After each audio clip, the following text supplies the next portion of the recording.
we go. All right. Yeah. Welcome, Do Hard Things Nation, back to another episode of the Do Hard Things podcast. I'm super excited to have in studio Stephanie Costello, who's an intimacy coach. Mm. Stephanie, tell us a little about who you are and what you do.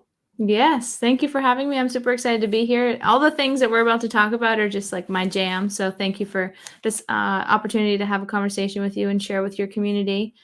I am an intimacy and relationship mentor. People are like, what is that?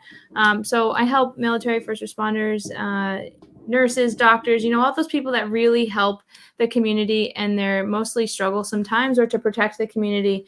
Have deep, safe, intimate connections with themselves, with each other, and with their families. And so how do I do that? We help them enhance communication, help them be able to communicate what they want both in and outside the bedroom, and then help them with figuring out who are they and how do they fit into the bigger picture of their family.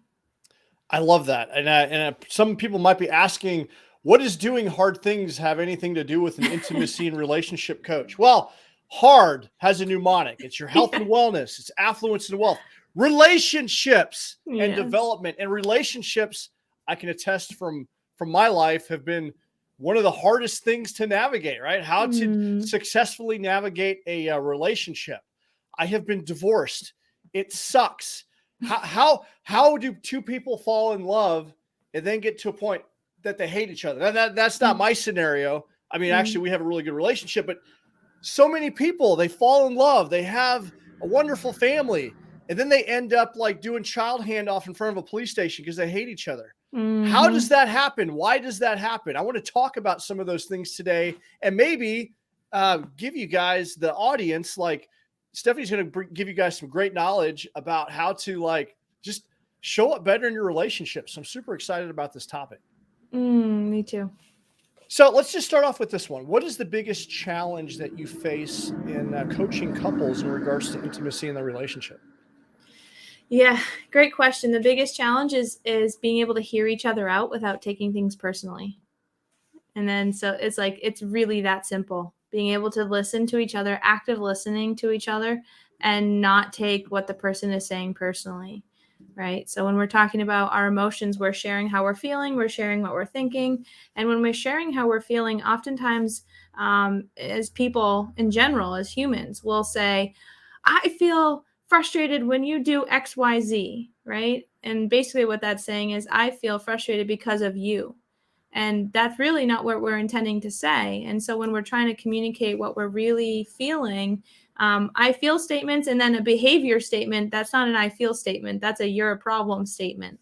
And so oftentimes it's miscommunication and then taking things personally when someone does say, I feel disrespected when you don't put the toilet seat down, right? Yeah. I feel like I'm not cared for, when I've repeatedly asked for something and it's not appreciated or cared for. So it's not that you didn't it's not the toilet seat. Most people don't give a crap about the toilet seat. It's the fact that voice has been used, respectfully, and then it's that voice isn't being respected. That's what's really the problem. Yeah. I'm just thinking of like couples that I know that have like acts of service, love language. It's like, Yes. it's not so much about like the stuff isn't getting done. I think you hit Mm-hmm. the nail on the head. It's like, I don't feel cared for. Mm-hmm. And that's a problem for a lot of couples. How do you coach and navigate someone through that? Like, how do you? It's really like using your vocabulary, right, and Mm-hmm. changing the sentence structure a little bit. How would you coach someone through that scenario?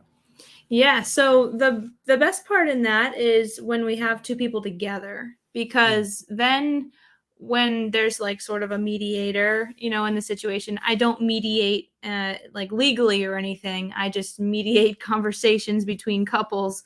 And when one partner says something and then the other partner, I'll ask, "What did you just hear them say?" And they'll say, "I heard X." And then the initial partner's like, "Not ever did I mean that." And so it's interesting to watch couples become aware of what their partner is really trying to say versus how they're understanding what they're saying. And so there's a lot of navigating what is really being said, what is the intention, and what's the outcome to this conversation versus the he said, she said, or pointing the finger, the tit for tat. Yeah, so a lot of it's got boils down to communication, right? Trying to navigate the communication aspect. I think people struggle with that just in general, and I think in relationships because you're communicating more often, and I think over time, those things kind of they build up, they scar up over time. I don't think you care about me. It's got nothing to do with the toilet seat, like you said.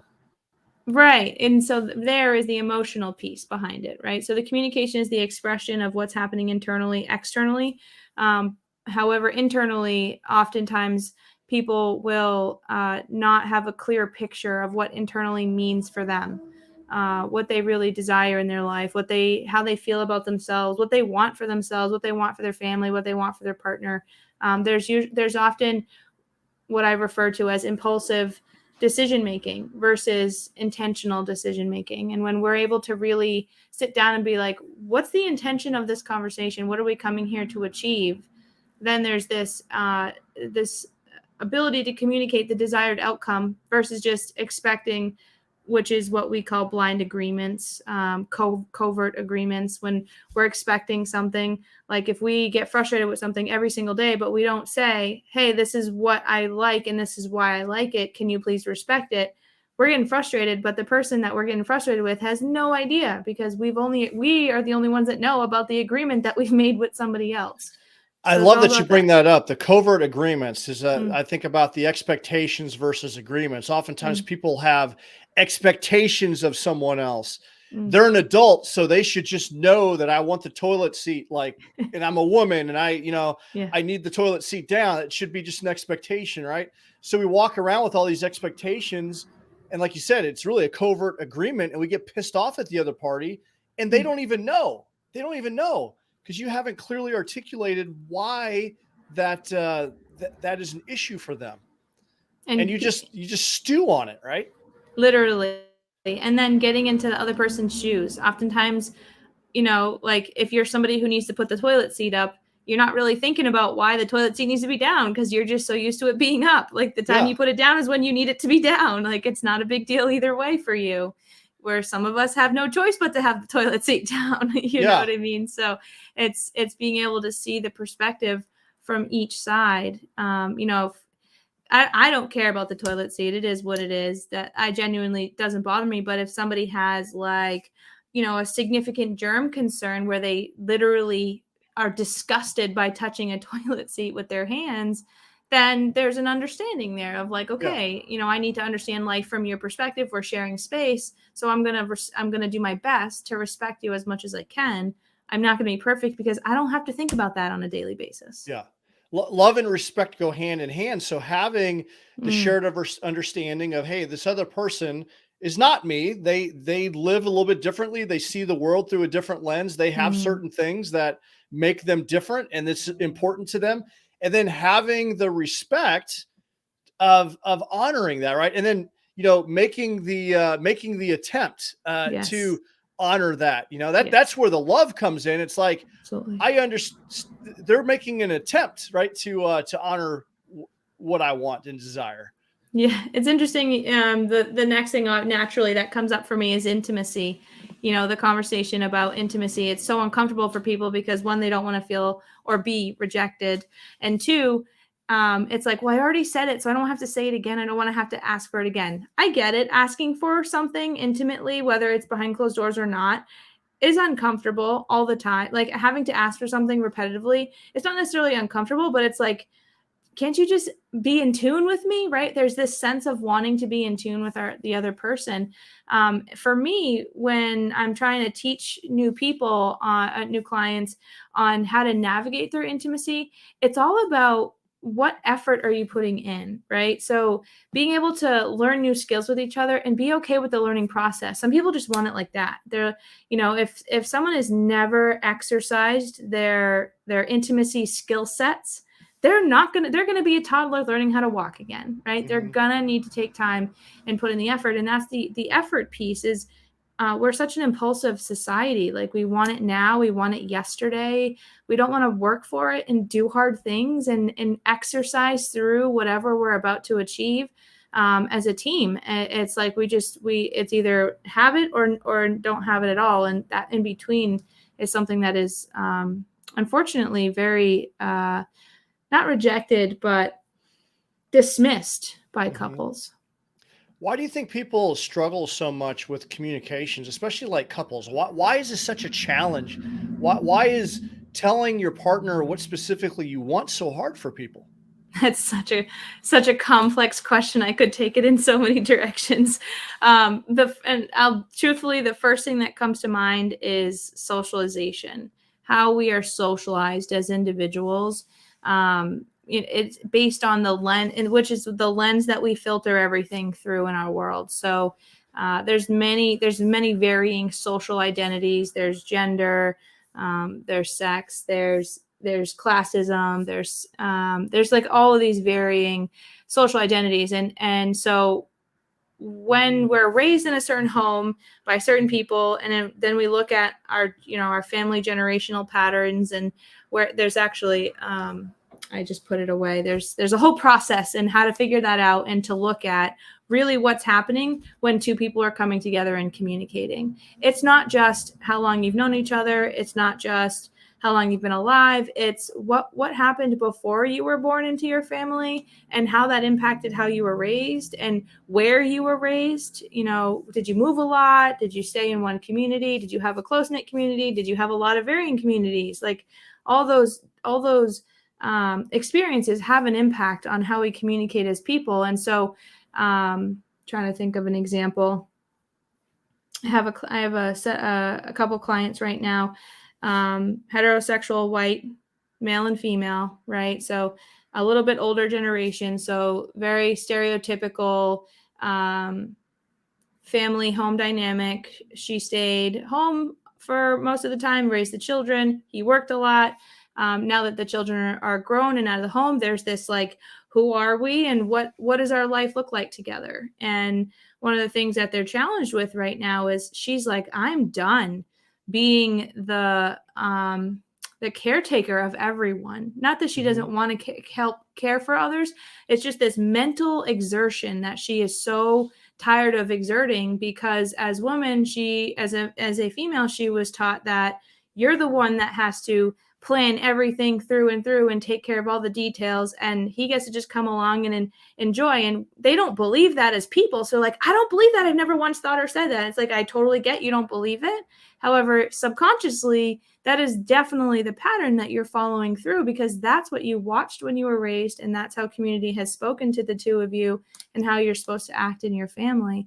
And now that they're realizing how they've been socialized, it's like, this is miserable and I hate this. How do we break this pattern? And it's like, well, that's going to take time. Yeah. I look at my life, because I grew up in a broken home, and I look at, when I joined the military, I just felt like I was so timid. I didn't communicate well. I'm very introverted by my natural disposition. I really struggled with communication, especially in my relationships. And it took me, I feel like I've had to learn the hard way. It's cost a lot to really realize that, a lot of that is my fault, because I failed to articulate my true feelings, my true desires, my true thoughts. I had the covert expectations of certain things, and I would stew on it. And when I get upset about stuff, I just, like I said, I stew on it and stew on it and stew on it.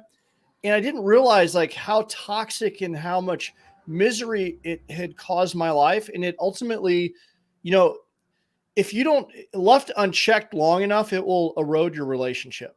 Yes. And that's ultimately what happened. I got to the point of no return. And that's why I am so like, I've learned about the 5 love languages. I am far more vocal. I still have to work to communicate myself. I will still catch myself. I've caught myself before having a unrealistic expectation that I never articulated. I'm like, what the hell? She's telling me to tell her everything. Why am I holding it back? Why am I? Because I'm afraid she's going to get pissed off at me, or just, and you were told not to. And I've programmed in some way, with my upbringing. Yeah, it's hard to overcome that, but it's absolutely necessary and vital to do that type of work for sure. Do hard things. That's the essence of it. Yes, absolutely. And it's having those difficult conversations. But I look back at like, why not tell your partner everything? Like what, I don't understand. It's like you said, that upbringing and that conditioning is so powerful, but I think it starts with having awareness of your patterns before you can attempt to break those habits. Right. And, Yes, and being able to communicate them too. Like when you know you're going through a cycle, and you can feel it, you can recognize it in yourself. You can very clearly say, "This is what's going on for me. This is what I need you to do. I need you to hold me accountable to what I am expecting of myself because I know I'm struggling to hold myself accountable." Two things have come up. One thing, it's actually three. One thing, it's not a journey. It is a journey. You're not getting to a destination. There's no all of a sudden I did the work, so it's magically I'm perfect, right? There's always this evolutionary journey. Every day you wake up with your 24 hours worth of experiences, you are a whole new person 24 hours later. And so even though you may be with somebody for a very long time, for example, my husband and I have been together 11 years. I met him when I was 19. Like, do the math. I'm a totally different person 3 kids later. Like, astronomically, hugely different person. More so, I would say more stubborn than I was when I was 19. But the other thing is enjoy the magic, right? Enjoy the magic of the relationship. There's oftentimes we get caught up in these blind agreements, covert agreements, whatever you want to call them, expectations, sort of. I don't think anyone actually expects somebody to do something that they are miserable with. It's just that we want something so deeply. We want a special moment with them. We want a magical moment with them. And so for me, like mountaineering or hiking, whatever you want to call it, I do a lot of climbing big mountains with crappy weather and 10-foot not even visibility in some of the weather that I climb. I do a lot of in New Hampshire in the White Mountains. And so that's something my husband will never do. And yes, that's hard for me because there's moments where I'm like, I wish he was here to experience this like magic with me, right? And so sometimes there's this frustration on my end, like, oh, he's not here to experience this magic with me. Now that's my problem to deal with my own frustration and my choices, not to be put onto him like he's the problem, because he's not the problem. He's made his choices. I've made my choices. We're both individual people. And so how do you embrace each other and the magic of the relationship while also dealing with the challenges, right? So, if there's a never-ending task that happens all the time that creates this frustration in each other, you can put that on what I call the proverbial mental shelf for a minute to enjoy what else you have in the relationship. It's not easy. It definitely takes work. But when you do figure out, like, get back to that magic, the essence of the relationship, you're able to then have another conversation about whatever that's frustrating you. I like how you identified the frustration. I'm frustrated that my husband isn't here. You're trying to project that it's his fault, right? But you're taking ownership in that frustration yourself and acknowledging that. That's a level up in self-awareness, right? Like, where's that frustration coming from, and dealing with that, right? You're trying to control something that you can't control, and it leads to frustration. And I think there's a lot of partners out there that have a passionate hobby that they want to get their partner in on, and they don't participate in it. And like, man, and it means so much to them. And that's a difficult thing for a lot of couples to deal with. It is. How does a couple navigate through that effectively? I was just going to say, find something that you both can do together that you're both equally as passionate about. That's where the magic comes from in relationships. You do have to have some sort of, you can't just be. So I often will say, when people ask, like, who are you? I'll say honest, loyal, respectful, caring. Like, these are the essence of who Stephanie is. Most of the time you'll hear mom, wife, business owner, whatever, like all these other things. Those are all titles that could be ripped away from me in seconds. Granted, that would be miserable and the worst thing ever, but those do not define who I am as a person. And so when you define who you are as a person, your relationship cannot be defined by being a parent, by being a homeowner, by being financially bonded, all these other things that, again, could be ripped away from you in seconds. are the two of you as individuals, as who you are, standing alone without all the things society says you have to do or have, together in your relationship? I love that you say that, because as I hear you articulate that, when I think about, as I coach people from a high performance standpoint, it's really clarity. It's knowing who you are as a person, because oftentimes what happens is we go through different stages of life, and we're in different seasons, and oftentimes people get their identity is, I'm a parent, and then when the kids leave the nest, it's like, I've got nothing. My children are everything to me. Like, they're my world. That is a dangerous place to live, because if something were to happen, or when the kids move off, then you've completely lost yourself. You don't know who you are. And so you got to find clarity in who you are. We do the exercise of your 3 clarity words. You just articulated yours, which is awesome, because that's one people like, I don't know who I am. I don't know what 3 words I would want people to describe me as. And it's because we've been just doing everything else for everyone else and just not being aware of that. But that's incredibly important. When you have clarity on who you are and who you are as a person, then you don't get so tied up in these titles, and everything can change, and your whole life changes, right? That people fall apart. I mean, as I am a transitioning veteran, and I have coached a lot of people that are transitioning veterans, that is a difficult thing for a lot of people, because so much of their identity is wrapped up with their service. They are their rank. They are the uniform. They are a part of that. And then when they leave, it's just like, okay, now you went from a high ranking where you were someone to now you're just, Joe on the street, right? And people really have a difficult time with that.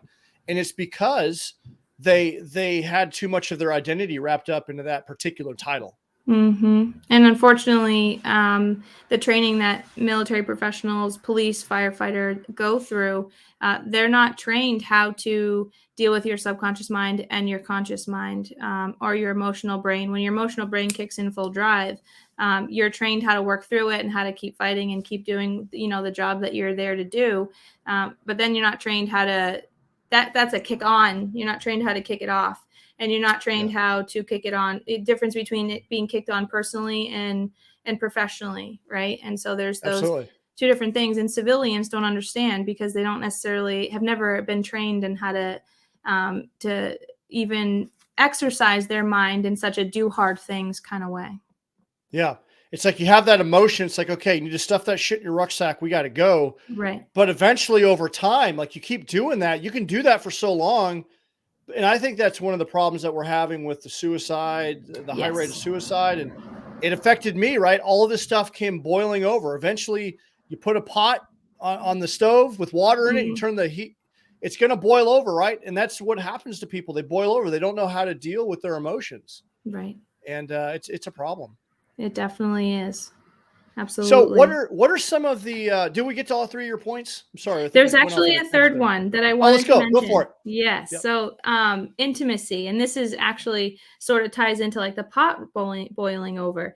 Intimacy is not just happens behind closed doors. And you said the 5 love language, but I bet you don't know all the different types of intimacy.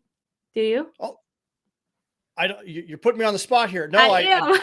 I don't know. I don't know the answer to the question. It's okay. Yes. Nobody really knows these. And I find it so fascinating, because when I say the word intimacy, most of the reactions I'll get is he like these little these I just little, think about like, the bedroom, right? Think about closed doors, high school right? kids. Exactly.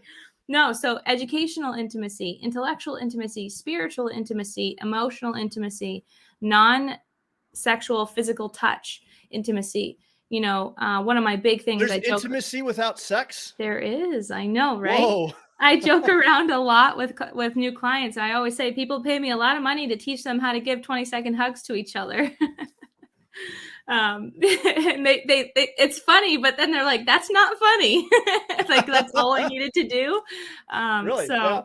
It's Listen, we'll talk about the hugs and stuff like that. And but go ahead. Tell us about the different forms of intimacy. So that's all of them. So there's obviously the sexual intimacy, but then the educational. How are you bonding over things that you both are passionate about learning about? Intellectual, educational, intellectual, experiential. How are you bonding in experiences together? Oftentimes, like having a new baby is an experience, buying a home is an experience, having a wedding is an experience. But those are all things that are like once in a time, maybe a couple time thing. And so you all of a sudden get this big spike of intimacy because of this newness, and then it drops real quickly because it's just something that is one time, and you have this big memory of it because it was such an amazing experience. You can have that amazing experience on a daily basis. Yes, again, it takes work, it takes mental effort, it takes focus, it takes discipline, it takes all the things, but you can have it. Physical touch, the 20-second hugs, or a stroke of the hair, or a shoulder grab, or depending on what you enjoy or don't enjoy. Like my 20 neck seconds is a long time. That's like, when I think about 20 seconds, that's 1, 2, 3. That's a long hug. And it actually, there's science behind that. What's so powerful about 20 seconds? Yes. So it forces you to stop, right? It forces you to literally be in that moment with the person. And usually by 10 or 15 seconds, both of you will go, and then you'll just melt into each other. So that physical touch gives your brain that endorphin release and allows those good chemicals to kind of move through your body. And it just makes everything that most of us in society are pent up and focusing on and needing to achieve, a second to just let that all slip away and be in that hug. Now, those of us who are on the go constantly, it's still, again, an exercise. It takes time to really learn how to breathe, literally learn how to breathe, and just mentally let that stuff go on the shelf for 20 seconds. So you don't really get anything out of that awkward side hug? You ever do those? Nope. You get nothing out of that. Maybe a little bit, depending on if it's an experience, right? So like if you're watching TV and you're side hugging, you're not getting anything out of that. That's for sure. But if you're, I don't know, your oldest just like scored their first goal and you're both super excited and you're hugging each other and laying on each other's shoulder and you're really embracing that experience together physically, then yes, you're gonna get some out of that. That's awesome. I have not always been very good with like physical touch. Yeah. I am making a better effort to because I know that's an energy driver, and I understand that, and as I do it more, I become more comfortable with it. It actually feels really good, but it's taken me some time. And I know people that are just like, just get the hell, don't touch me. Like, get the hell away from me. How does someone like that break how do we make the case like, you know what, you need to, what is this wall? Like why are we like, because I know people are like, I just don't like to be touched. Is there something there? What do you think that's all about? Usually there is something there. It could have been a neglectful parent. It could have been a neglectful some sort touch. So our senses, right? Our senses all create emotions, energy in motion, emotions. So when we feel and it's interesting when I break it down this simply for people, then they get it.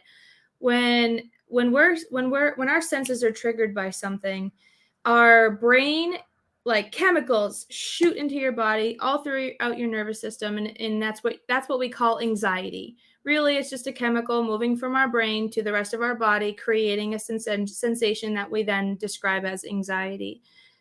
Hugs, physical touch, all do that as well. So it depends. Like my neck is off limits. My blankets and stuff near my face, like I can't sleep face to face with somebody. I have to sleep back to back. I might be able to cuddle for a few minutes, but in order to actually fall asleep, I need my everything in front of me to be completely away from my face. So children make that difficult because they like to throw blankets and just be like all over you. And so I know that, I'm aware of that. So when I had my first kid, 3 kids in, you learn your lessons, right? But my first kid, it was like a reaction, but it's like, she's my kid. Why am I physically, I had no idea. I didn't know what was causing that reaction. Over time and being diagnosed with PTSD and going to therapy, I learned why my face is not a place that in my neck is a place that somebody can be around. So I enjoy physical touch, but now I have to set boundaries so that I'm not reacting to somebody in a way that's not appropriate, doesn't call for the situation. That takes time and exercising and really figuring out for yourself, do you really not like physical touch, or is there something there that's literally triggering your fear-based brain, your emotional brain that is telling you you're going to be eaten by a lion, run away? Yeah. Yeah, it's a trigger point. It's something that you probably need to unpack. Hence why you need to go talk to a therapist and Mhm. unpack some of these traumas, because a lot Yeah. of these things, you explained it well. When I see someone do that, I'm just assuming something had happened to them, because that's not, I mean, I think humans naturally want to Yeah. touch one another. So when I see that, it's like, okay, something probably happened. There's a reason for that, Yes. So if you're listening and that you're one of those people that, I would encourage you to probably go talk to a therapist and try to Yeah. unpack some of that. It's So also some socialization too. Like as kids, we're taught that we have to hug all of our family members. We don't have, it's called body autonomy. We don't have, control or choice over our own body. And that's something that I very specifically chose to break in my family. And I had a lot of arguments with it in my family when my kids were young. If she or he does not want to give you a hug, they do not have to be in your body or on your lap. That if yeah, they don't like it and they don't want it, that's totally their choice. And yeah, that felt very disrespectful to a lot of family members, to them, like they're being rejected by the children. And it's like, that sounds like an issue you should probably unpack yourself. So yeah. yeah. 20-second hug. I'm going to try that. I'm going to try that and count that out. Well, I won't count it Yes. out, but I want to try that. See if there's a difference. I think So about, body go ahead. autonomy, whoever you're doing a 20-second hug with, can I give you a 20-second hug? Yeah, if you ask me, Right? Instead of yeah, just like that's a long time. It's holding like, them and like, okay, now, like I need to go. Like, what's this guy yeah, doing? yeah, Why won't he release exactly. me? Yeah. Yeah.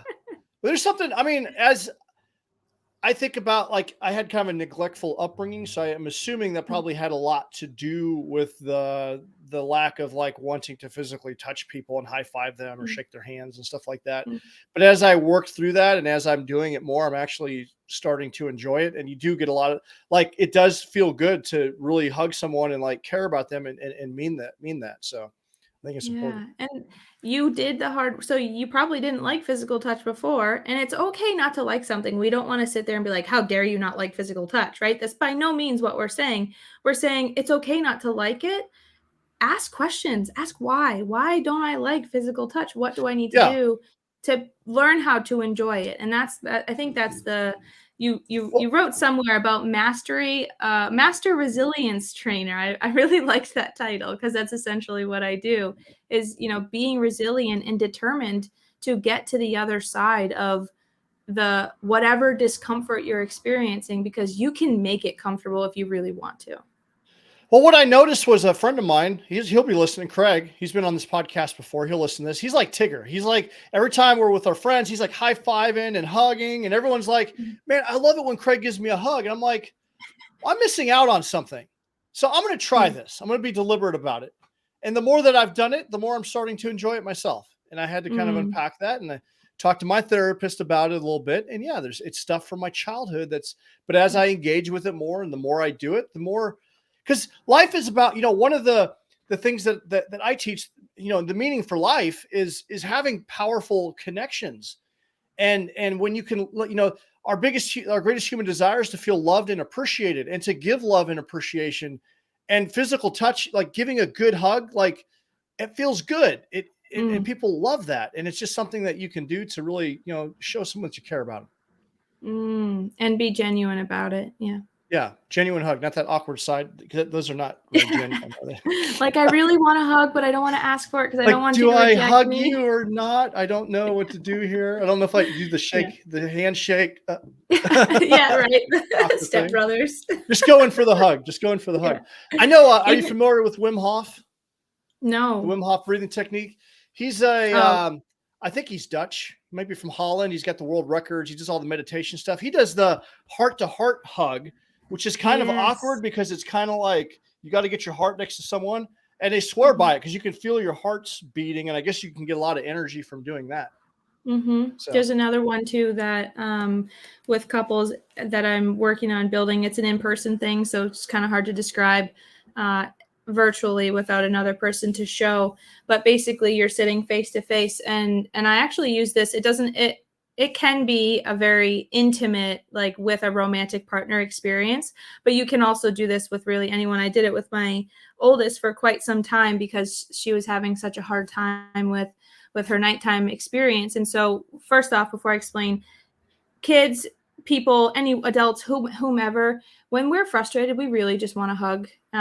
Don't try to reason with any age kid, and don't expect anything from them when they're frustrated.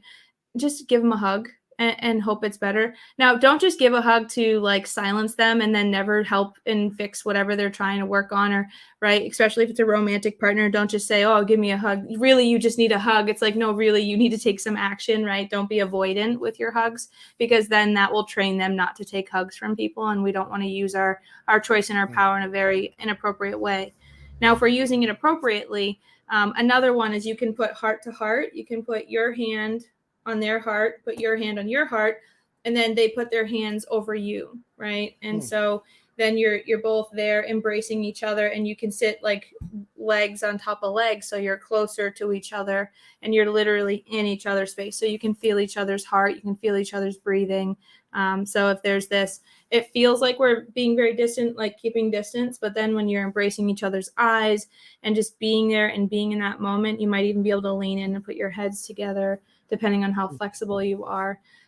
There's a lot of great ways. You can even sit, instead of just like legs on top of legs, you can even sit even closer. If it's a true romantic partner, you can sit on each other's lap or whatever it might be. And gender, challenge that. Like, is only the female sitting on top? Because the male, depending on how big he is compared to her, can also sit on the top. So that's another one you need to make sure you ask permission. If you do that with your coworkers, it could be a problem. Exactly.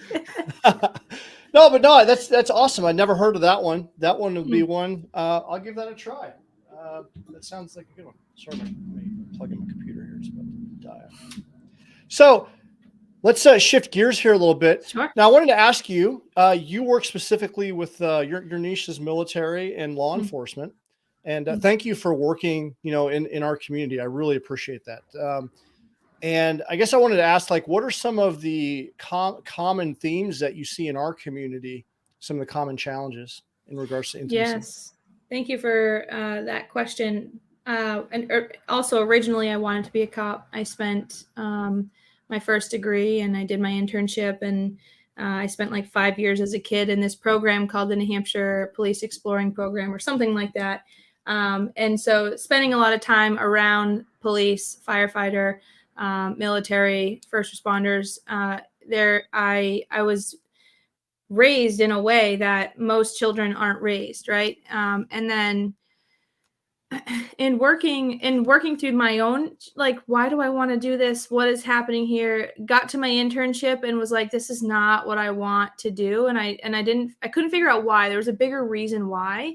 And so once I started my degree in human services and then psychology and now my master's in marriage and family therapy, I start to figure out what was it that I was really trying to do. And, I had made it, right? I'm being paid to keep this street safe versus roaming the streets to try to keep myself safe as a kid. But what I found was that I was working in the same streets, dealing with the same family dynamics and the same trauma and the same dysfunction, but I made it because I was being paid to be there. And so I was like, what is that all about? It was replicating patterns in some fashion. Now, this is not across the board for every military first responder. And I also add like attorneys, doctors, nurses, EMS, any person that really deals with the public and has to do it in a very black and white way and an emotionless way. We're most often, because of our childhood, we were taught how to be emotionless. We were taught how to put our emotions in a box and keep them there.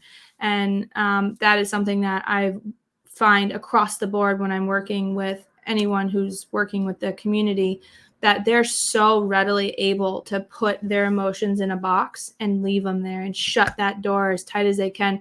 And it always, like you said, spills out.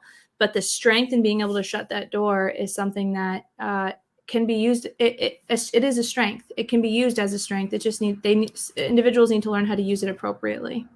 I think about Jordan Peterson. He's like, you got to be a monster, and it takes a certain kind of monster and a certain kind of strength, like you said, to have the strength to do that, because not everyone can detach their emotions.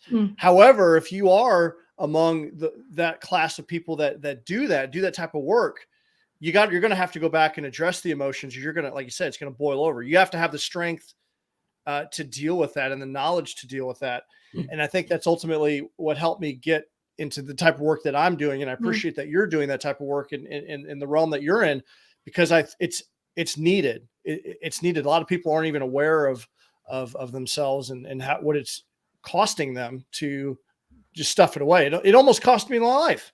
Yes. I had no idea. A lot of the topics that we're talking about, love languages, intimacy, why don't we talk about this more? Like, I feel like I'm highly educated, and I can only think of a handful of classes out of all the curriculum that were really beneficial.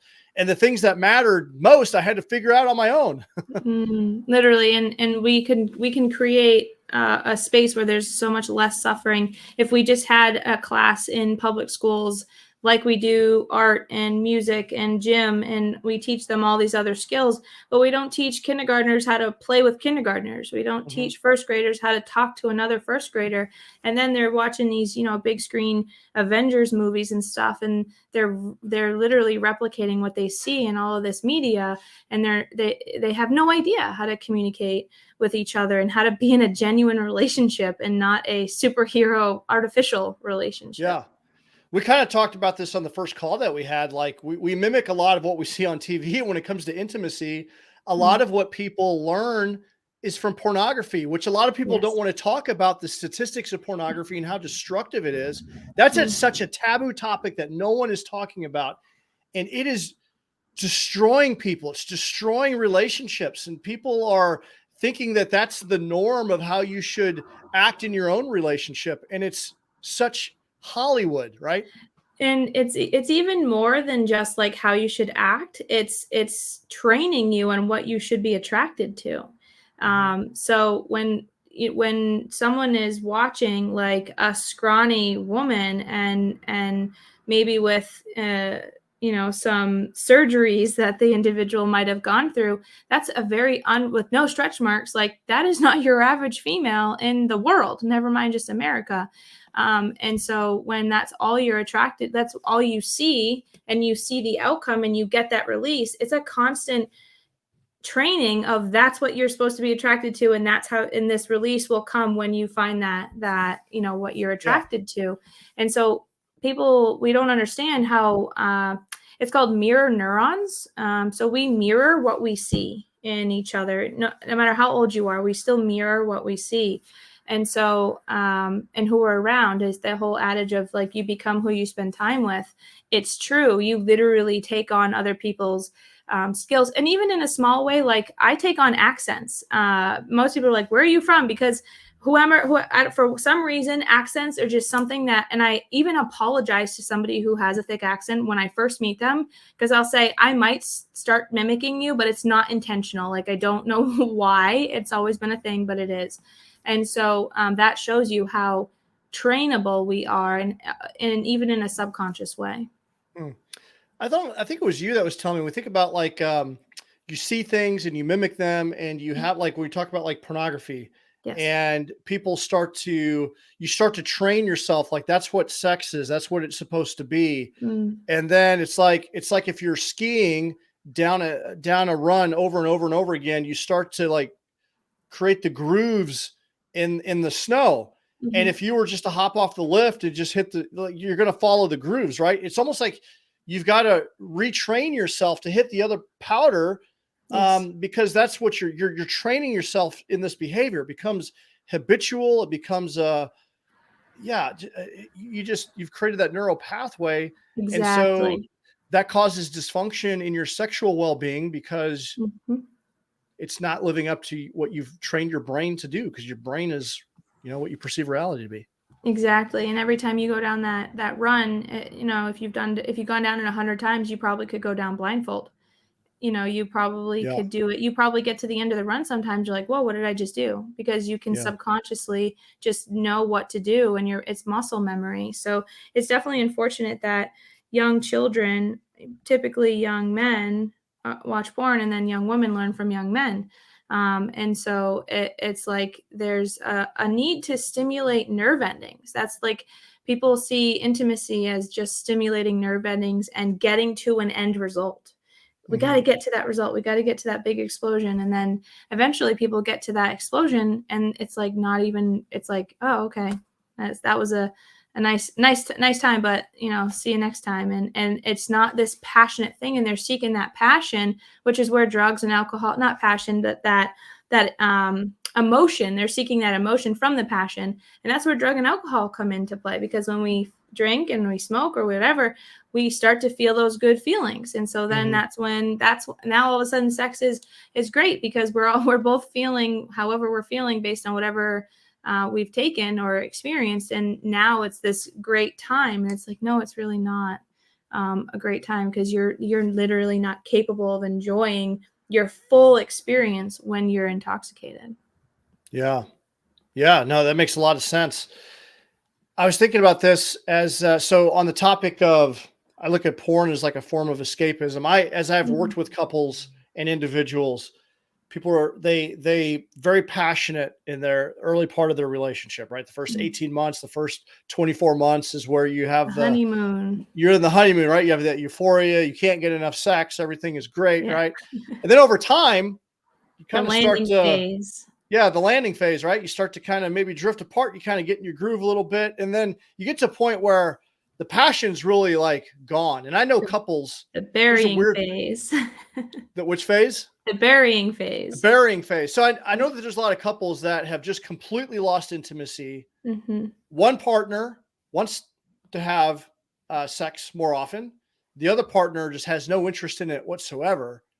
How do you rekindle the love life, the spark, the intimacy in that relationship when one partner is like desperate to have sex, the other partner like almost like, and I've seen this, there's a weird thing, and it happens to women, like women will brag about not wanting to have sex.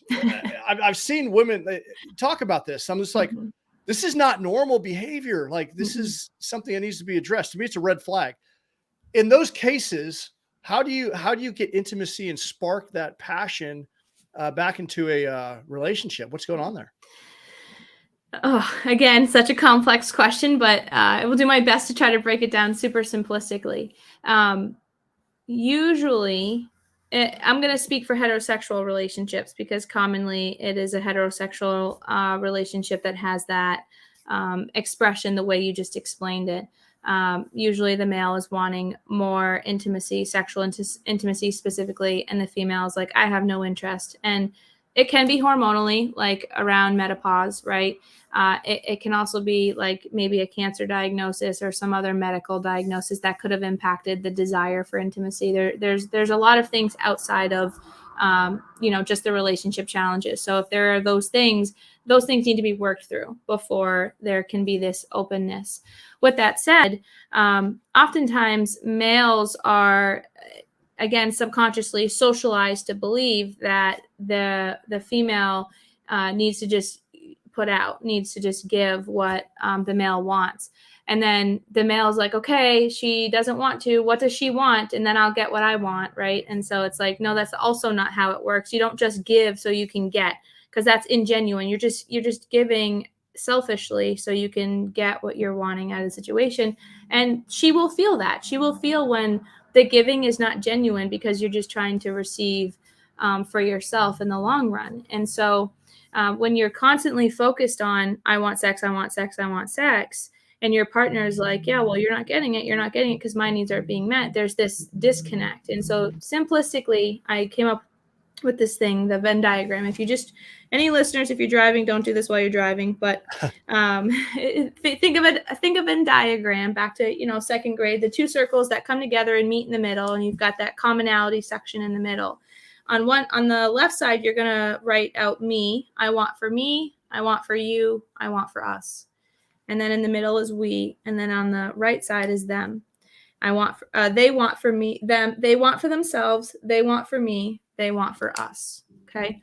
And so that's 6 answers, potentially 6 answers for 2 different people. That's a lot to navigate when it comes to intimacy. And so really important, don't make assumptions. Don't try to fill in their answers what you think they want, because you are probably wrong if you're assuming, unless they've specifically told you what they want for you, what they want for themselves, what they want for the relationship in the realm of intimacy. then okay, still be curious, right? I'm curious. Tell me more. What is it that you want here? And the more you can tease that out, the more you're able to get that common ground so you can meet each other's needs in a genuine fashion, and not do it just because, well, if X plus Y equals Z, right? It's not a math equation. I like the Venn diagram. I think a lot of people are like, well, that's her love language. She's acts of service and I do these things and she's still not giving me what I want.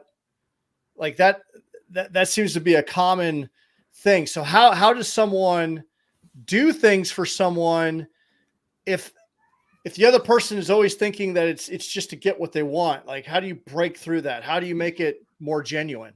Yes. How do you make the love language and the act more genuine? It starts with not saying, give me what I want. It literally, I know it sounds super like, okay, what do you mean? I want what I want. I get it. If you're constantly nagging the partner, like, I need sex, or you're constantly making references in front of your friends, or just constantly trying to zing it in there, then you're constantly reminding the other person. So no matter what you do, you're probably in those situations, you're telling them how they're not doing good enough. Like what they're really hearing is, you're not giving me what I want. You're not doing good enough. You're not all these things. So it's very careful to, when you're joking, to use it in a way that is not detrimental to the other person, that doesn't dismantle the team, that doesn't dismantle each other's desires, right? Because if the person had the opportunity to respond to that, I'm sure that you wouldn't be appreciative, or the person would not be appreciative of what the response might be. Yeah, that makes a lot of sense. Yeah. So, wow. Okay. It's good stuff. It is good stuff. All right. What was I going to ask you next? I got another question for you here. So, let's see here. I got a couple questions for my community here for you. Okay. So the first one is, let's see here what we got. Okay. Give me a second here. It is, okay. How do you maintain intimacy when one person's love language is physical touch and the other's is acts of service, kind of like what we were just talking about? Yes. And how to prevent overthinking, overanalyzing when the intimacy isn't occurring. It's kind of like, I guess that's what we just talked about. A little bit. Yeah, a little bit. Yeah. When the intimacy isn't occurring as often as you like. Yes, I can totally speak a little bit to that. When we're love languages, when your partner has a different love language than you, it's like going to the gym. You got to exercise and figure out and build that love language muscle, and try to build it in a way that is something they enjoy. That's when it comes to putting in the extra effort. And then the other piece was not just love language. What was the second piece to the question? It was how to prevent overthinking, overanalyzing when the intimacy isn't occurring as often as you like. Yes, that is a taking personally what's happening, right? So if you're overanalyzing, there's something emotionally there for you. And now with that said, if you're like, but my needs aren't getting met, okay, well then there needs to be a deeper conversation around how do your needs get met. I'm very big on when one doesn't want something and one does want something, it doesn't mean either of you get what you want. There's a middle ground, and you have to work to find it. So if someone wants something, the other person doesn't want to participate in it, I guess, or if someone wants to try something and they're scared to ask the other partner, how do they go about doing that? If it depends on what you're scared for and why, get the right help, or figure out other ways, like pen to paper can be really helpful. For me, I sometimes have a hard time using my words, so I have to use pen and paper to have a conversation, but I'm having it in person. I'm not doing it through text. And so just slipping them a note. Or these are my demands. Yeah, I know, right? Or if we're in a conversation and they're talking to me and I literally can't vocalize what's going on, that's PTSD, right? I will write it out or type it out and then show them what I typed out. They'll either vocally respond or type out or use pen and paper as well, and we'll have a conversation that way. I like what you said. Just because you want it doesn't mean I have to comply with that, but it's I know that there's a lot of people that struggle with probably telling their partner what they want. Get clear on what you want. Be clear on what you want and what it kind of goes like, why are you holding back? Like, why, what's that all about? Be clear about what you want. Mm-hmm. The another thing that comes to mind is it's probably for men and women. I guess we can start off with women. I know that there's women out there who have said that I've only been able to achieve like orgasm like once in my life. Yeah. And so what is that about? Like, and they almost like pride themselves on it, or I don't know what that, it's almost probably like denial that there's something going on, but Mm. can you elaborate? Do I need to, I don't know if that's too vague of a question or topic, No, but I can there's a definitely lot of elaborate. women that struggle with that. So what's going on there? Yes. So women don't just have one, like men. Some men can have maybe two in a moment, depending on how much they've learned how to make that happen. And same thing for women. It's learning how to enjoy your body in your own way without needing somebody else to show you how. It's a pretty sad statistic, but most women have never seen their own vulva. Oftentimes their partner know more about their own vulva than they do, and that is something that we're socialized to do and to be that way. And so learn the anatomy of your body and get comfortable with your body, get comfortable with what you look like. Also there's a mind-body connection. So there's a book called Come, C-O-M-E, as you are, come as you are. And they talk in the book, I should have looked it up before this interview because we talked about this before. I forget the word, but there's a time where your body can react sexually to something, but mentally you're not actually enjoying what's happening. And so your body can your brain can deceive you, and you can feel betrayed by your own body. Like my body's showing me that I like this, but mentally I actually don't like this. And so being able to figure out that emotional connection to your body, and it's like going to the gym. It's an exercise. You have to set time aside for it. You have to make sure that you're not going to be interrupted. You have to be able to do it safely in a way that is comforting for you and doesn't trigger you further from being able to enjoy your own body. The G spot, for example, was coined by Cosmopolitan magazine, and they actually put out an article apologizing that the G spot is not a scientific spot.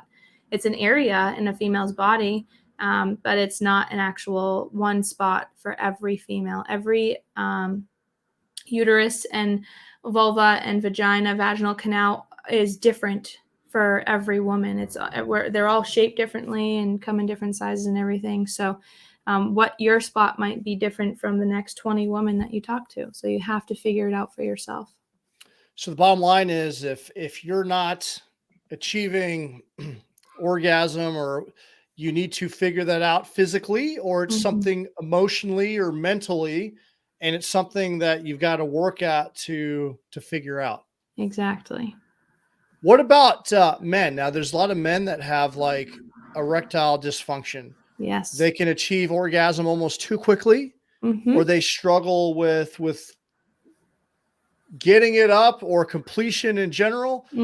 And I think I was talking to a therapist not too long ago, and they said, at some point in a man's life, you're going to have some type of dysfunction. However, there's still men that are in their 80s and 90s in the nursing homes. I almost said funeral homes. Yeah. That's not accurate.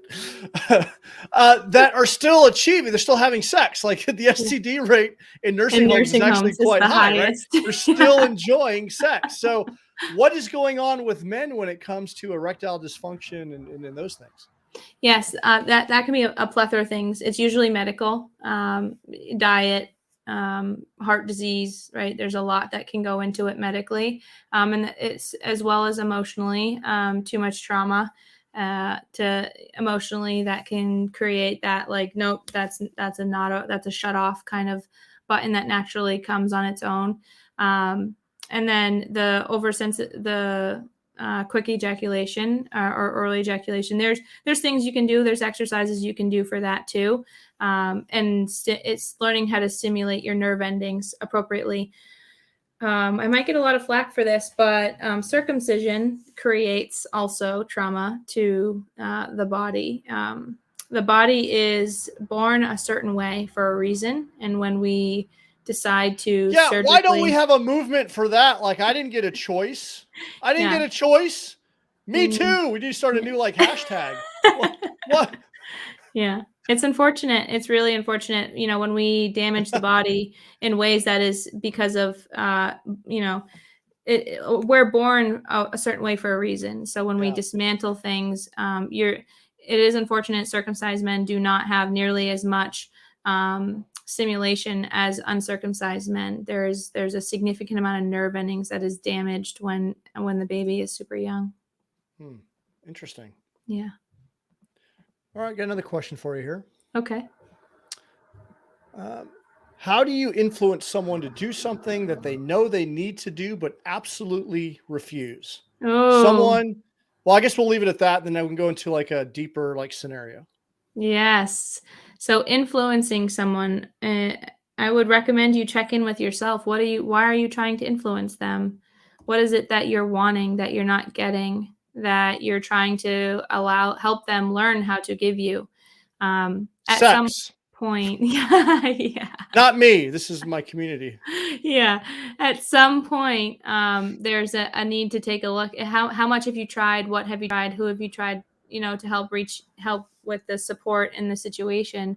um, we as people, we love each other, right? Nobody ever, even like the most evil person in the world, does not wake up, well, maybe not most often. Let me back up a little. I'll speak for myself. I don't wake up in the morning and go, I'm gonna piss my husband off today, right? Nobody wakes up and thinks that. Most people, right? Nobody's like out to piss each other off. Nobody's out to be nasty to each other and not meet each other's needs. There's significant, challenges that are in the way. And so in order to influence somebody, they have to want to be influenced. That's one piece. Second Hmm. piece, they can say they want to be influenced, but then they have to actually want to be influenced, right? So if they say they want to and their words are empty, it's time to figure out, like, what decision are you going to make to make your needs met, and just be able to have some radical acceptance around they're never going to be influenced. It's a hard thing to come to fruition with. It's a hard thing to come to reality with. But we all have, at some point in any relationship, there's a reality that something we want is not going to happen. And we need to be able to still keep our toys in the sandbox and play in the sandbox nicely. So now this is a tough question. Um, when does a partner call it quits with the other partner? Is there an appropriate time, or how do you just keep trying and trying and trying? Like, is there an appropriate time where like, okay, this is never going to happen, and I am miserable? I think it's appropriate time to stop trying. Absolutely. What you do with that effort thereafter is totally up to you. And the boundaries that you set, the changes you request, those are all things that are options for you to be able to navigate. It doesn't mean you have to walk away, right? And oftentimes it can be done very selfishly. Like you said, there's like needing cops to transfer each other. That's not about the kids. It's about the parents in their own, like, they can't put their own stuff away to be Yeah. there for the greater common good of the children, right? And sometimes, most often, it's not both parties. It's usually one aggressing more so than the other, Mhm. because of insecurity, frustrations, whatever it might be. And so there's an ability to. I would recommend this book called Braving the Wilderness by Brene Brown. Um, Brene Brown talks a lot about bravery and courage and vulnerability, and how with courage and vulnerability, you cannot have one without the other. However, in her research, she finds that people are taught to be courageous. You're not allowed to cry, rub some dirt on it, right? Be courageous, but don't be vulnerable. And that's kind of the what you were referencing you worked through recently, or in your time of becoming aware. You Yeah. learned how to be courageous with your vulnerability, and learned how to Yeah. do so confidently, knowing that you're going to be rejected, and be able to exercise being okay with being rejected. That's I think bravery. I think we have this idea that vulnerable means I'm just going to sit around and cry all the time. I'm Yeah. vulnerable, Right. It's Yeah. it's not that. It's communicating your emotions and your feelings. It's open Mhm. communications. What that Mm. is. Exactly. And so when you're trying to, back to the original question, when you're trying to influence somebody, if you're trying, and nothing's happening, step back and stop trying. Just stop trying. Just stop trying. I guess that's a different way to get a elicit a response. Maybe they'll notice, right? They will. They absolutely will.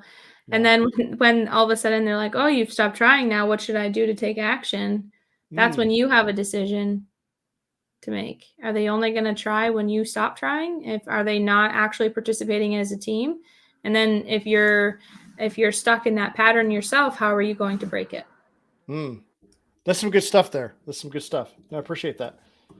Tough So, stuff, Braving the but it's good Wilderness stuff. by Brene Brown. What's up? Yes. Tough stuff, but good stuff. Doing hard things, Tough- right? Absolutely. I love having these Love tough it. conversations, right? This is good Yeah. stuff. I really thoroughly enjoy this. And I wish we were having more of these conversations. So I'm so glad that you're here having that with us. Yes. So we're over an hour. I want to transition more. I guess before we transition, I want to know a little bit more about you and you like climbing mountains and high performance habits for you.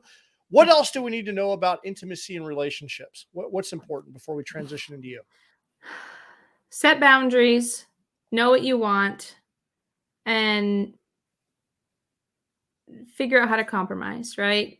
Draw your line in the sand. This is my non-negotiable. This is what I'm intending. This is what I want. Here's what I want for action. Validation, intention, action. I understand you're frustrated. This is what I still want. This is my middle ground, right? So compromise, boundaries, and knowing what you want. Awesome. So it's communication. Yep, It's all communication. it is. That's awesome. It's good. It's so simple, but it's so hard. It is. It is. It's very simple when you break it down, but it is very difficult in practicality. There is no book you will ever find that will teach you how to answer any of the questions that you have. Yeah. You just got to figure out what works for you. Yeah. All right, let's talk about you for a minute. Like, Sure. you like to climb mountains, you like to do all this outdoor adventure. Tell us a little bit about you and like what you like to do as far as like mountain climbing. Like, what do you do? Yes, I am. Most people call me crazy. The things I like to do. I do 20 plus miles usually when I'm hiking, 7 plus peaks, 9,000 feet of elevation. I'm a huge outdoors person. I recently discovered indoor rock climbing and I watched Free Solo. And now I'm Yeah, like, it's a great movie. oh, great movie. And I Yeah. want to find all the rock climbing spaces and all of the kayaking thing, like all of the things. It's my jam. No, that is so awesome. That's what as I transition from the military, I want to do like performance coaching, but I want to take people in these outdoor Yes. environments and excursions and things like that. Cause I feel more alive when I'm outdoors in nature. I think that we need to do things that scare us a little bit. And there's just nothing better than doing a challenge, like climbing that peak right there. And just like, we climbed the Middle Teton last year and that was scary. And it was How awesome tall at is the it? same time. Yeah. What's that? How tall is it? How many feet? I think that one is I want to say it's 12,000 Oh, wow. Okay. feet. Nice. But it was like when you get to the final tip, it was like straight up. Yeah. I think it's one of the more difficult peaks without ropes that you can climb. So here's the deal. My friend Scotty Hobbs invited us out for a hike. He's like, "There's a cool loop I want to go hike." I didn't like. He sent the link and everything. I'm just like, "Oh, we're just going to go to Idaho and hike with Scotty." I didn't even really look that close at it. I didn't realize it was going to be one of the Tetons until like Yeah. really the day of, and what turned into like, I think of Gilligan Island 3-hour tour. It's supposed to be like maybe a 12-hour tour, turned into like a 20-hour Mm, slog fest. And someone yeah. in our party like rolled their ankle. We had to boulder all the way up, and there's Oh, like no. in the valley that we were in, there's like falling rock. I knew we bit off more than we could chew when we started the hike, and we're getting up there, and we were the only ones without helmets. I'm like, okay, I think that we're probably a little bit underprepared here, Mm, but it was awesome. It was it was. absolutely incredible, and it forced me. I'm scared of heights, but I faced my fear in doing that. But the bottom line is that day that we had, like, we're constantly sending each other pictures of everyone that participated that Yeah. day, and it was that. I guess it's a form of intimacy, right? It's It like is. we got close together as a group. Like I feel like I have a deeper friendship with everyone that Mhm. participated in that because we had that experience together. And I think it's important to do that. That and now you're putting your lives in each other's hands, right? Like Yes. you have each other. And so even the Mount Washington, I think, is one of the most deadly mountains in the entire world because of the weather that Mount Washington gets. And it's only a 6,000 foot mountain. It's really not this crazy mountain. And people around here are like, oh, blown away by this crazy mountain.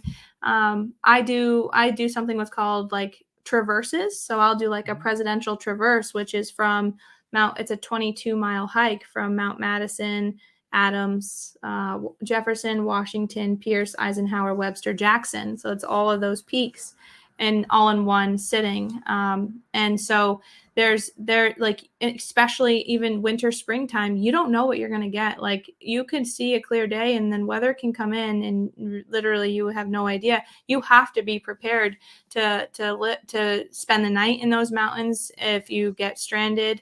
Recently, somebody had to get rescued in between Pierce and Eisenhower. They fell and broke their leg. Now they were prepared to spend the night, and you're spending the night in snow. You're not spending the night on dry rock, especially still in this time of year. There's good 4 feet of snow in some spots still.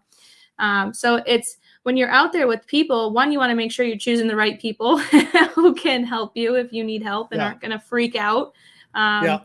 And two, you want to choose people that are going to be safe, that are going to be able to take care of themselves and you if something ever happens. And it's easy to get lost. And when you get lost, if you end up on the wrong side of the mountain, it's freaking cold and your car's in the wrong spot. So how are you going to get back to your car if you don't have service? There's a lot of things that go into climbing or into adventuring, but especially when you get to the top of these mountains and you're so close to it and you turn around and you see your team and your team all made it. And you literally, depending on the weather, put your lives in each other's hand. It's just such an incredible sensation. It's borderline risk. There's, I guess for the moment, it's like accepting that death is a possibility, right? Yeah. And when you can accept that death is a possibility and you can still enjoy yourself, and it's not like, I cheated death. Like it's not this like suicidal ideation or anything like that. It's just you understand what the risk is and you're still willing to take it. You're still willing to be uncomfortable and work through that and overcome it. And that right there is exactly when someone's like, presidential traverse, I don't know how you do it. It's like, do you understand how beautiful it is to be up in those mountains where really nobody is and not a single thing society can say or do will ever impact your time up there? It's pretty incredible. It's incredibly freeing. And I mean, just like I think about that one day alone, like on the way up, we saw a bear, and we saw the falling rock that was the size of a car tumbling down. And then you get up to that peak and just, there's so many moments there where it's like, oh my gosh, like we could literally die up here. You could get seriously hurt up here. In the reviews, when I actually went back to look at the reviews of that, I gave this climb 4 out of 5 stars, but I would have given it 5 stars, but my friend's still missing. Like that was a legit comment. I'm like, it's like real, right? Somebody fell in a crevasse not long ago and they disappeared. Like there's one that we were sliding down. Like you look like, oh my God, there's like, you can see the middle of the earth in there. Like it's crazy. And there's something about that. Like there's something that I think we as humans need that. We need that sense of excitement and adventure, whatever that is for you. And that's why I absolutely love climbing. And it's awesome that you're into that. Thanks. Yeah, I will often look around at the land and I think about, for me, weather, it doesn't impact what I'm doing outside. Most people will check the weather and then, the weather and poo-hoo. And I'm like, we're still going. Like, what do you mean the weather? Depending on the mount, right? So like if Mount Washington's got 100-mile wind gusts, you're not climbing Washington that day, but you're still going somewhere. Like, it doesn't have to be Washington, right? So I think often about like when I'm climbing, what did the Native Americans do? And when I first started climbing, I had this like feeling of scared, like I'm in the middle of nowhere. What the hell am I afraid of? And it's because we're so predisposed to be confident in our homes. Like I'm safe in here. No one can get me in here under my blanket. Screw that shit. Like get out and be in the middle of nowhere and be worried about where's your next meal coming from so you can actually figure out how to learn to find your next meal, right? You don't rely on the grocery stores. The pandemic, it showed a lot about how people are so afraid. the fact that people were stockpiling toilet paper, it's Yeah. just like, It's crazy. that's really what you're concerned about right now. So Yeah. No, I think, and when you're doing these adventure activities, it definitely makes you more grateful for life. I think it mhm. makes you grateful for, hey, when I sleep in my bed, My hot shower. hot shower, when you come back off a mountain like that, like Yes. we were so hungry. One of our party members was able to get out as we were climbing down, and was able to go get pizza, and then come back and brought the pizza there. That was like the best pizza I ever had. Literally. Like So Domino's. true. I don't even like Domino's, but it's the Yeah, best pizza I've ever had. It was amazing. exactly. My It's large just little French things fry. like that. Yeah. What's that? I don't eat McDonald's or anything like that, but after a big hike, a large French fry is just like I mow it down. It's my jam. Yeah. All the salt and Yeah, fat. So exactly. good. No, that's awesome. Yeah. Okay. A couple high performance questions I always ask my guests. What does your Sure. morning routine look like? Yeah, so not my phone. That don't pick up your phone first thing in the morning. Say that again for those Yeah, in the back. Don't pick exactly. up your phone. Yes. No, and if you're struggling with it, plug it in outside, so out of your room somewhere else, so that you don't go right to it. So usually it starts with some breathing, 10 minutes or so. I have a chronic condition. I'm surprised I haven't said this already yet. So it's called dysautonomia, where my blood pressure is like 90/60. My heart rate is usually like, my resting heart rate's like 39.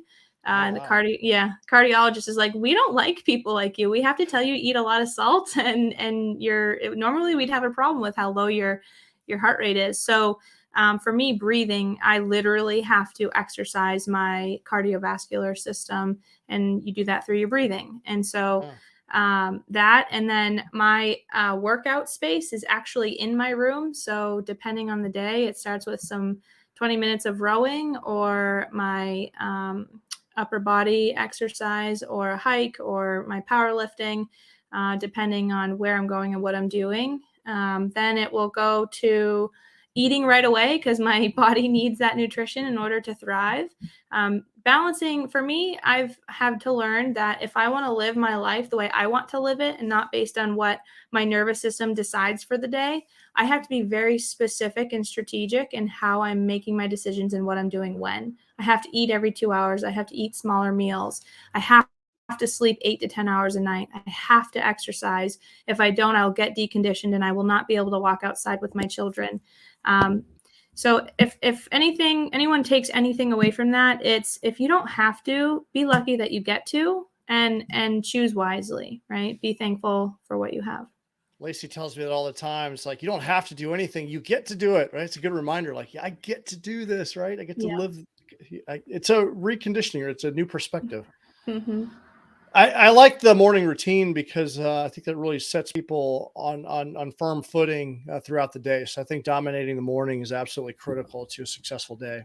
Absolutely. If you're a desk person like me too, stretching every hour on the hour, little things like that, drinking a lot of the water. I literally drink a gallon of this, or a gallon, whatever, 32 ounces. And then Yeah.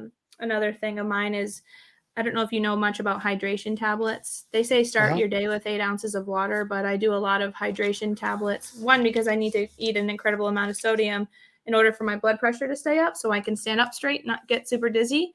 But when you start your day off with hydration and you get your body moving, you get those toxins out a lot faster. Interesting. I like to put a little salt in my water, some Himalayan sea salt in my water in the morning, because it helps you hydrate a little bit faster. I guess the salt Yes. kind of, yeah. Electrolytes, though, you also need potassium and magnesium too. Yeah. Those are also other electrolytes that your body, especially when you're exercising, water is not good enough. That's why they've created Gatorade. Yeah. They put a little extra sugar in there for you, though. Well, these hydration tablets are much better for sure. Yeah. What book have you gifted the most? I can't pick. Can I pick a couple? Yeah, go ahead. I have 3 like books. 3. Yeah. Yeah. So, The 4 Agreements. Have you read it? Oh, that's a good one. Yes. Don't take Yes. things personal. Yeah. Always do your best. Be Yep. impeccable with your words, and don't make assumptions. Yes. Yeah. So The 4 Agreements is one of them. Braving the Wilderness is another one. And then this is an old one. So actually, one of my professional goals is to rewrite it and make it a little bit more modern. When I say no, I feel guilty. It is a really dry, hard read, but it's a great book. If you can get the essence of what he's trying to teach you out of it, you Like will not learn be a lot. people pleaser? Yep. And yes, how to rewrite that book. I could hand copies of that out. That would be a bestseller. I know a whole bunch of people. I'd just be handing that book out. Yeah. Yeah. It teaches you how to communicate assertively is really the essence of the book. Communicate assertively, which is exactly the work that you're doing. So we'll be looking forward to that book. Yeah. That's awesome. Okay. Thanks. All right. So before we wrap up, I always like to turn the mic over to my guest to ask me a question. What question do you have for me? Oh, good question. That is a good one. I like that. Okay. What question would I ask you? I'm genuinely curious about your awakening moment. My What did awakening you moment. Yeah, your awakening moment. Like you're going through the stuff and you knew something was wrong, but you didn't quite know it was, and then all of a sudden you had this moment of time to do things differently. I think I had two. The first one was the day that my triplet daughters were born. Ooh. I am rushing to the hospital, bringing the camera, and here I am. I'm a guy like I'm completely didn't have a father figure growing up. When my wife at the time told me we were having kids, I don't know that I was most excited because I'm like, my life is over. How am I going to do this? I don't have a father figure, but they're coming, right? There's nothing I can do. They're going to be here, and I gotta do the best I can, right? So I'm like, okay, I'm going to be the father I never had. The moment that they were actually born, one, I'd never seen anything so bizarre in my entire life. Like watching, like it was almost like a science fiction theater, right? Like literally like it was so quick. Like you see I've never watched a birth before, but seeing like TV and all, like there wasn't any of that. It was cesarean, so it's kind of like, okay, we're gonna cut up the middle here, and like there's babies everywhere. And there's like all this team. They had 3 people for each baby, so it's like baby over here, baby over here, baby over here, and they're like, okay, Dad, here you got to cut the umbilical cords. I'm like going down the line, like snip.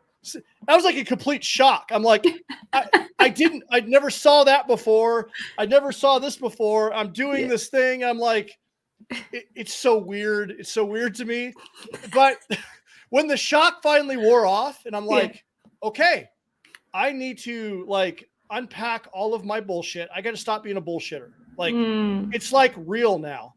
I was playing a really good character at work. Like I could be in the army really well. But I didn't do other things in my life very well. And I'm like, okay, like this is the time, like I've been bullshitting around on my degree. I need to get that done. I took a different trajectory with my military career. It really forced me to like reevaluate and like, I got to change some things up. Now with that, still for a couple more years, I kind of struggled a little bit, you know? I think this would be about, maybe about 9-10 years ago, I got to that point where in my military career, things weren't going as well. I kind of lost my passion for it, but I still had a long way to go. My marriage wasn't going so well. And then that pot started to boil over and I started having the suicide ideation because I was just so depressed. I was so miserable. I was not fulfilled. And that was that moment where I thought about killing myself, and the reoccurring thought, like I knew I've got a collection of guns. I knew the spot. I knew which gun I would use. I would start to visualize that. I'm like, okay, I need to handle this because I'm not leaving my daughters without a father. And to be honest, I don't know if it weren't for my daughters, I probably would have took that way out. But I'm like, I can't leave them here without a father because I didn't have a father. I knew how horrible that was. I'm like, I need to ask for help. I need to get myself in some therapy. And that's where I really started to double down on the high performance coaching. Like I started like just changing all of my habits. So that was the second awakening. And that was the one that, you know, set me on the path of where I'm at today doing this work. Because I know that there's infinitely a better way to live. And I look at high performance coaching as like resiliency on offense. There's the military way of doing it, which is very defensive in nature. I think it didn't work for me. It didn't work for me. It might work for other people. But as I learned about, you know, if you're showing up as your best self, you're crystal clear on who you are and what you want. You take care of your physiology, you have high levels of energy. You have courage. You have those tough conversations. You take bold action. You can influence people. You have a vision and you help people, influence them to be better. Resiliency becomes like a byproduct. It becomes like, it's not something you have to work toward, because if you're naturally trying to be a better person, you're clear about what you want, then you're going to feel more driven in your heart. And I think like medication and depression and all of the how we handle that, it's very defensive in nature. Yeah. And I think if you're crystal clear on who you are and what you want, it will help pull your ass out of that depression and get fired up again. And so that's kind of my focus, and that's what I do. That works for me. It. So thank you. Yeah. First off, thank you for being here. I'm so excited that I got to have this conversation with you. Well, thank you. Thank you for being here. You're welcome. There's no doubt. I always believe that we cross paths for a reason, and there's you coming on here is awesome. I love that you're a like-minded individual serving the veteran community, serving law enforcement. I love that you love the outdoors, and I love the work that you're doing because it's absolutely needed. I'm like, I wish I would have met you, years ago. Maybe some of my I'm here where I'm at, and I love where I'm at, but it maybe could have saved me some heartache and some pain along the way if I had the knowledge that you have, that people. Yes. So with that, how do people get in contact with you to pick your brain and get your knowledge? Yeah. So safety in freedom, and that's actually, I feel like will resonate with you. Why? Oftentimes it's so safety in www.safetyinfreedom.com, safety in freedom.com. Most people will be like, safety and freedom? No. Safety in freedom, right? And the reason I say safety in freedom is because oftentimes we give up a little bit of freedom for a little bit of safety. We often look at safety or freedom as two separate things. No, we help people find safety in the freedom they create. And so particularly military first responders, they're aiming towards helping people have their freedom. And so that's kind of, my goal is to help military first responders have that safety in their own freedom that they're trying to provide for everybody else. That's awesome. No, and I appreciate, and I was listening to one of your podcasts, and you talked about how you made the choice deliberately to not be a licensed clinician because you would have to, when you're certified in something, or you have like that governing body. Yes. You're kind of like pigeonholed into the rules, right? And you're like, you know what? I'm going to do what I do because I know I can better serve people that way. And when I heard that, I'm like, I really appreciate you, because I think that there's other ways. Like I think a lot of things that we do are very defensive in nature, right? They're defensive, and you get the rules and like and the red tape. All the red tape.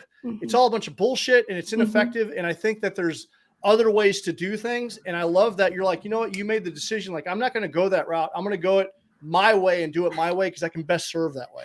Exactly. I want to bring therapy to the trail, and hopefully I can do that licensed. I definitely can't be a sex therapist and bring therapy to the trail, but I can be a therapist or a helper and still help people. People go to the trail or to nature to find themselves. And if they just had a path of what they're actually looking for, they'd find really what they're looking for.